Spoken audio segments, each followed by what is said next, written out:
Hello students, कैसे हैं आप सभी? Welcome to Drishti for Success. In last video, we have completed up to question number 13 of triangles. Today we will start from question number 14. Before starting the video, if you not subscribe the channel yet, subscribe it so that you can find the latest video notification first. Last video में हमने area से first video में triangles के हमने BPT theorem से solve किए थे question, second हमने एरिया रिलेटेड क्वेश्चन सॉल्व किए थे। आज हम पोल्स रिलेटेड क्वेश्चंस को यहाँ सॉल्व करेंगे। तो क्वेश्चन नंबर 14 में दिया हुआ है two poles of height 7 centimetre and 15 centimetre stand on a plane ground. Two poles है, एक 7 सेंटीमीटर का है एंड एक 15 सेंटीमीटर का है। If the distance between their foot, इनके फुट का डिस्टेंस कितना है 6 मीटर है, ठीक है। तो हमें डिस्टेंस निकालना है इनके टॉप का डिस्टेंस कितना होगा। तो टॉप का डिस्टेंस निकालने के लिए यहां तक ये 7 है तो ये साइज भी 7 होगी। टोटल 15 था तो ये कितना होगा 8। ये 6 है तो ये भी क्या होगा 6। पैथागोरस थ्योरम लगा देंगे, ज्यादा डिटेल से नहीं करना। हमें पता है परपेंडिकुलर का स्क्वायर प्लस बेस का स्क्वायर इक्वल्स टू हाइपोटेनस का स्क्वायर। तो डायरेक्ट कर देंगे 8 का स्क्वायर प्लस 6 का स्क्वायर इक्वल्स टू हाइपोटेनस का स्क्वायर। तो 64 प्लस 36 इक्वल्स टू हाइपोटेनस का स्क्वायर। 100 इक्वल्स टू हाइपोटेनस का स्क्वायर। तो h कितना हो जाएगा √100। तो h की वैल्यू कितनी होगी 10। मतलब इन दोनों पोल्स में कितना डिस्टेंस है 10 मीटर का, ठीक है। नेक्स्ट है question number 15। In triangle ABC angle B equals to 90 degree and BD is perpendicular to AC। ठीक है, एंगल B कितना है 90 डिग्री का है तो B A एंड C, ठीक है। और BD परपेंडिकुलर है, ये 90 डिग्री है। BD परपेंडिकुलर है किसके AC के, ठीक है। AC हमें दिया हुआ है टोटल 9 सेंटीमीटर और हमें दिया हुआ है AD 3 सेंटीमीटर। अगर AD 3 सेंटीमीटर है तो CD भी कितना हो जाएगा 3 centimetre. Then BD is equal to, हमें BD का डिस्टेंस निकालना है। तो वही एमसीक्यू पैटर्न में आएगा। हमें ये दोनों ट्रायंगल को अगर एमसीक्यू ना होता तो पहले सिमिलर प्रूफ करना पड़ता, लेकिन अब एमसीक्यू है तो हमें पता है ये दोनों ट्रायंगल सिमिलर है, दिखाई दे रहा है हमें, ठीक है। तो अब आगे क्या करेंगे, सिमिलर है तो AD अपॉन BD, मतलब AD is upon BD equals to क्या हो जाएगा BD अपॉन CD। इस ट्रायंगल में हमने लिया AD अपॉन BD, इस ट्रायंगल में हमने लिया क्या लेते हैं बेस अपॉन हाइट। तो AD कितना है हमारा 3 सेंटीमीटर, BD हमें फाइंड करना है, BD हमें फाइंड करना है और CD हमारा कितना है 3 सेंटीमीटर। तो ये हो जाएगा क्रॉस मल्टीप्लाई करने पे 9 इक्वल्स टू BD का स्क्वायर। तो BD इक्वल्स टू कितना आ जाएगा 3, स्क्वायर से 9 का स्क्वायर निकल गया। सॉरी, यहाँ पे देखो ये पूरा 9 सेंटीमीटर है, ये 3 सेंटीमीटर है तो ये कितना होगा 6 सेंटीमीटर। तो CD हमारा कितना है 6, क्रॉस मल्टीप्लाई करेंगे तो 6 3 जा कितना हो जाएगा 18 को अगर हम एलसीएम करते हैं तो क्या आ जाएगा 2 9 जा 3 3 जा एंड 3 1 जा मीन्स आ जाएगा 3√2 सेंटीमीटर। तो आंसर क्या हो जाएगा 3√2। नेक्स्ट क्वेश्चन है हमारा क्वेश्चन नंबर 16। क्वेश्चन नंबर 16 में गिवन है if triangle ABC similar to triangle EDF, मतलब ट्रायंगल ABC अगर सिमिलर है ट्रायंगल E, अब A के साथ E, D एंड F से, and triangle ABC is not similar to triangle DEF and triangle ABC ये सिमिलर नहीं है DEF से, मतलब यहाँ D नहीं आना चाहिए। Then which of the following is not true, इनमें से कौन सा ट्रू नहीं है। तो इसमें से कौन सा ट्रू नहीं है ये देखने के लिए जैसे हम लास्ट ऑप्शन से देखते हैं BC इंटू DE, BC को इंटू किया है DE से एंड AB को इंटू किया है FD से, या फिर डायरेक्ट आपने कर सकते हैं हमारे थ्योरम के अकॉर्डिंग। हम क्या लिख सकते हैं इसको AB upon ED equals to क्या लिख सकते हैं AC upon EF, AC upon EF equals to BC upon DF, ये लिख सकते हैं। तो देखो फर्स्ट वाले में लास्ट वाले में यूज आया BC और DE, BC और DE, BC and DE, AB and FD, AB and FD। तो इन दोनों को आप इक्वल्स टू में रखोगे AB upon ED equals to B C upon D F. तो क्रॉस मल्टीप्लाई करने पे बनेगा A B into D F equals to B C into E D. तो ये सही है, बी सी और ई डी इंटू कर रहे हैं और A B and D F, तो ये तो बिल्कुल सही है। फर्स्ट वाला देखते हैं, फर्स्ट वाले में आ रहा है B C and E F और ए सी और एफ डी, तो इनको इंटू करते हैं A C upon E F equals to B C upon D F. तो ये बनेगा A C into D F equals to B C into E F, E C into E F. तो देखो B C into E F बिल्कुल सही है और A C into D F, ठीक है, तो ये भी बिल्कुल सही है।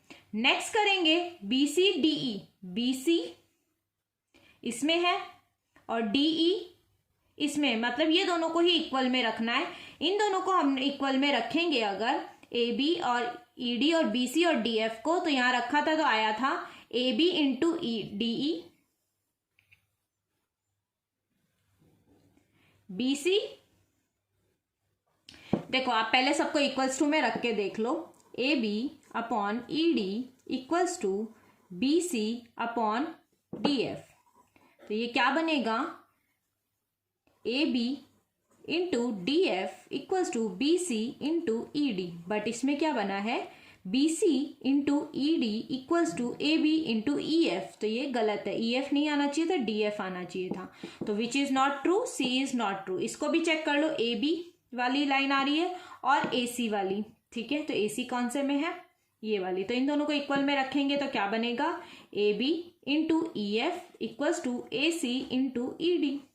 तो इन सबको कभी इसको इसके इक्वल, कभी इसको इसके इक्वल, कभी इसको इसके इक्वल रख के सारे सही सेट हो रहे हैं, बट ये सेट नहीं हो रहा है। ये हमने देखा था A B into D F होना चाहिए था, यहाँ A B into E F आ रहा था, बल्कि एल एच एस सेम था, B C into D E था। तो आंसर क्या हो जाएगा, ऑप्शन नंबर सी।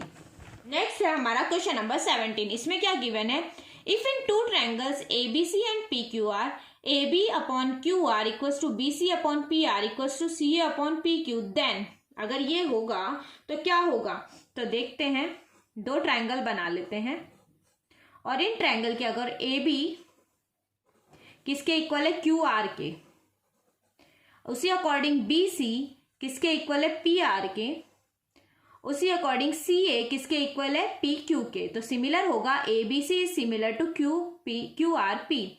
तो देखो पी क्यू आर, पी किसके सिमिलर है, पी सी आना चाहिए, पी के साथ बिल्कुल सही है। क्यू के साथ क्या आना चाहिए, ए आना चाहिए, बिल्कुल सही है। और आर के साथ क्या आना चाहिए, बी आना चाहिए, बिल्कुल सही है। तो इसका आंसर क्या हो जाएगा, ए। बाकियों में मैच नहीं करेगा, सी के साथ पी आना चाहिए, सी के साथ पी आ रहा है, बी के साथ क्यू आना चाहिए, तो बी के साथ यहाँ आर आ रहा है, ठीक है। तो इस अकॉर्डिंग बाकी के ऑप्शन भी एलिमिनेट हो जाएंगे और हमारा आंसर क्या हो जाएगा, ऑप्शन नंबर ए। नेक्स्ट है हमारा क्वेश्चन नंबर 18। क्वेश्चन नंबर 18 में क्या गिवन है, in the figure given below two line segment AC and BD intersect each other. AC intersect करती है BD को एट पॉइंट P, किस पॉइंट पे, P पॉइंट पे, such that PA equals to 6 centimetre, PA हमारा 6 centimetre है, PB 3 centimetre, PB कितना है, 3 सेंटीमीटर है, PC 2.5 सेंटीमीटर, PC 2.5 सेंटीमीटर और PD है 5 centimetre. Angle APB means angle APB means angle P है 50 डिग्री। एंगल CDP मीन्स बीच में एंगल D आ रहा है, तो एंगल D है 30 degree. Then angle PBA is equals to angle PBA means ये वाला एंगल हमें फाइंड करना है। तो इस एंगल को फाइंड करने के लिए देखो, ये 50 डिग्री है तो ये भी कितना होगा, 50 degree, because vertically opposite angle. Triangles के एंगल्स का सम होता है 180, ये 50 है, ये 30 है, तो ये कितना हो जाएगा, 100 डिग्री। और अगर फिगर के अकॉर्डिंग हम देखें, फिगर के अकॉर्डिंग AP अपॉन PC कितना आ रहा है, AP है 6 सेंटीमीटर और PC है, सॉरी AP अपॉन PB कितना आ रहा है, AP है 6 सेंटीमीटर और PB है 3 सेंटीमीटर, तो ये कितना आ रहा है, 2 आ रहा है, ठीक है। उसी अकॉर्डिंग अगर हम देखें PD, इस फिगर में देखें PD अपॉन PC, PD कितना है हमारा 5 सेंटीमीटर और पीसी कितना है 2.5 सेंटीमीटर, तो ये भी 2 आ रहा है। तो हम फिगर के अकॉर्डिंग इस पे आए कि APA upon PB is equals to क्या होगा, PD अपॉन PC, और ये इक्वल होंगे तो सिमिलैरिटी रूल के अकॉर्डिंग एंगल APB, और हमें पता है एंगल PB सेम है, तो APB इक्वल्स टू क्या हो जाएगा, एंगल DPC। तो दो साइड इक्वल हो गई, एक एंगल इक्वल हो गया, ये दोनों 50 डिग्री है, वर्टिकली ऑपोजिट एंगल है, और दो साइड्स इक्वल हो गई। तो एसएएस क्राइटेरिया से, इस एसएएस सिमिलैरिटी रूल से ट्रायंगल APB किसके सिमिलर हो गया, ट्रायंगल DPC के। ठीक है, ट्रायंगल APB किसके इक्वल हो गया, DPC के। A के साथ B लिया है हमने, P बीच का एंगल हो गया, और B के साथ C लिया है, तो APB similar to triangle DPC। उस अकॉर्डिंग क्या होगा, अगर दोनों ट्रायंगल सिमिलर हैं तो और एंगल A एंगल D के, एंगल AP PD के इक्वल है, तो ये 30 डिग्री है तो ये भी 30 डिग्री होगा, और ये 100 डिग्री है तो ये भी 100 डिग्री होगा। अब जो भी एंगल पूछा आप फाइंड कर सकते हो। हमें पूछा एंगल B, तो एंगल B हमारा कितना हो जाएगा, 100 डिग्री। नेक्स्ट क्वेश्चन है हमारा क्वेश्चन नंबर 19। क्वेश्चन नंबर 19 में कहा है, if in two triangles DEF and PQR angle D equals to angle Q। दो ट्रायंगल्स हैं जिसमें एंगल D इक्वल है एंगल Q के, एंगल R इक्वल है एंगल R इक्वल है एंगल E के, then which of the following is not true. तो ये क्या बन जाएगा, DEF एंड PQR। ठीक है, विच of the following is not true. तो ट्रू क्या होगा, हमारे दोनों ट्रायंगल के सिमिलैरिटी रूल के अकॉर्डिंग हमें दिया हुआ है angle D is equals to angle Q and angle R equals to angle E। तो ए क्राइटेरिया रूल से ये दोनों ट्रायंगल सिमिलर हुए। अगर दोनों ट्रायंगल सिमिलर हुए तो हम लिख सकते हैं DE अपॉन QR, मतलब DE upon QR equals to EF upon PR equals to DF upon PQ। ठीक है, तो इनमें से कौन सा करेक्ट होगा, आपने देख सकते हैं EF अपॉन PR दिया हुआ है DF अपॉन PQ, तो DF अपॉन PQ बिल्कुल सही है। कौन सा इनकरेक्ट है वो बताना है हमें। नेक्स्ट है DE upon PQ, DE upon PQ नहीं, DE के साथ PQ नहीं आएगा तो ये गलत है। नेक्स्ट देख लेते हैं DE upon QR equals to DF upon PQ बिल्कुल सही है। EF upon PR equals to DE upon PQ, तो ये भी बिल्कुल सही है। तो इसका आंसर क्या हो जाएगा, B। This is incorrect. Next है हमारा क्वेश्चन नंबर 20। क्वेश्चन नंबर 20 में कहा है, it is given that triangle ABC is similar to triangle DEF। ABC similar to triangle DF and E। Angle A is 30 degree, तो angle D भी कितना हो जाएगा, 30 degree. Angle C is 50 degree, तो angle E भी कितना हो जाएगा, 50 degree. AB is 5 centimetre, AC equals to 8 centimetre, DF equals to 7.5 centimetre, then the which of the following is true. ठीक है, तो हमारे ट्रायंगल के अकॉर्डिंग AB किसके इक्वल है, DF के, AC किसके इक्वल है, DE के, एंड BC किसके इक्वल है, FE के।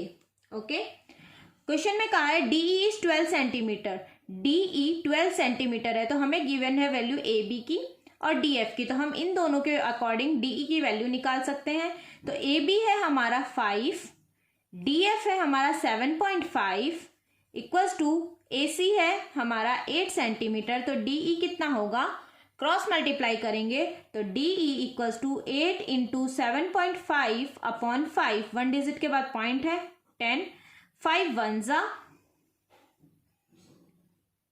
5 5 जा, तो कितना हो जाएगा, 5 2 जा 5 3 जा एंड 2 1 जा 2 4 जा, तो DE की वैल्यू आ गई 12 सेंटीमीटर। तो फर्स्ट ऑप्शन में दिया है DE इज 12 सेंटीमीटर, बिल्कुल सही है। Angle F 50 degree, angle F 50 degree है क्या, तो देखेंगे तो दो एंगल सम है, ये 30 है ये 50 है, कितना हो गया 80, तो एंगल B कितना होगा 100 डिग्री, और इसी अकॉर्डिंग एंगल F भी कितना होगा 100 डिग्री, तो A नहीं हो सकता। सेकंड में कहा है DE 12 सेंटीमीटर, हाँ DE 12 सेंटीमीटर है, एंगल F 100 डिग्री बिल्कुल सही है। तो हमारा आंसर क्या हो जाएगा? Option number B. इसी के साथ इस वीडियो में हमने क्वेश्चन नंबर 20 तक कवर कर लिए हैं। आगे के क्वेश्चन हम हमारे नेक्स्ट वीडियो में कंटिन्यू करेंगे। Till that, thank you for watching the video and keep learning. All the very best for your exam. Keep working hard so that your paper will rock.